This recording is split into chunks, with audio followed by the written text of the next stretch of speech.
নমস্কাৰ, মই সকলোকে মোৰ PSK টিচিং লাইভ চেনেলটোলৈ স্বাগতম জনাইছোঁ। আজি আমি অসমীয়া কেইটামান কুৱেশ্যন আলোচনা কৰিব ওলাইছোঁ। তাৰ ভিতৰত প্ৰথমটো হৈছে শ্ৰী শ্ৰীমন্ত শংকৰদেৱৰ নাম প্ৰসংগ দুখনৰ নাম কি? উত্তৰ কীৰ্তন ঘোষা আৰু গুণমালা। 2 নম্বৰ সৌজু ভঞ্জন কোনে ৰচনা কৰিছিল? উত্তৰ মাধৱদেৱে। 3 নম্বৰ হেজাৰী ঘোষা কোনখন পুথিক কোৱা হয়? উত্তৰ নামঘোষা পুথিক। আমি ইয়াৰ পিছৰ প্ৰশ্নটোলৈ আহিছোঁ। 4 নম্বৰ লক্ষ্মণ বেজবৰুৱাৰ পদুমকলিখন কবিতা পুথি নে উপন্যাস? উত্তৰ কবিতা পুথি। 5 নম্বৰ বেজবৰুৱা দেৱৰ একমাত্ৰ উপন্যাসখনৰ নাম কি? পদুমকুঁৱৰী।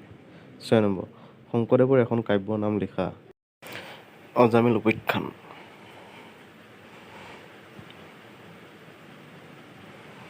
আমি 7 নম্বৰ কুৱেশ্যনটো লৈ আহিছোঁ। 7 নম্বৰ শংকৰদেৱৰ মাধৱদেৱৰ মিলনক কি বুলি কোৱা হয়?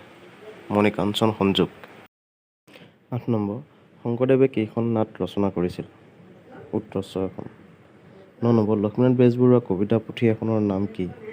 উত্তৰ কদমকলি। আপোনালোকে সকলো ধৰণৰ কুৱেশ্যন এনচাৰ পাবলৈ চেনেলটো ছাবস্ক্ৰাইব কৰি দিব নাপাহৰিব।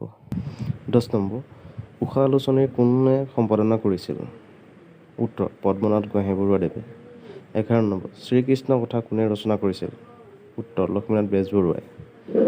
12 নম্বৰ প্ৰতিমাখন সৰু কিন্তু নিভাঁজ সোণৰ এই বাক্যষাৰ কোনে কৈছিল? লক্ষ্মীনাথ বেজবৰুৱাই।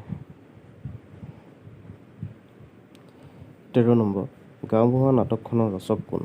উত্তৰ পদ্মনাথ গোহাঞিবৰুৱা। 14 নম্বৰ আছাম এক্সপ্ৰেছ ইংৰাজী কাকতখনৰ কোন সম্পাদক আছিল?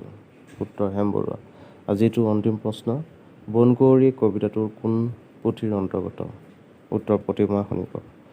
আপোনালোকৰ যদি উপকাৰ হৈছে এই চেনেলটোৰ জৰিয়তে অনুগ্ৰহ কৰি চেনেলটো ছাবস্ক্ৰাইব কৰি দিব, লাইক কৰিব, কমেণ্ট কৰিব আৰু শ্বেয়াৰ কৰিবলৈ নাপাহৰিব। জয় আই অসম।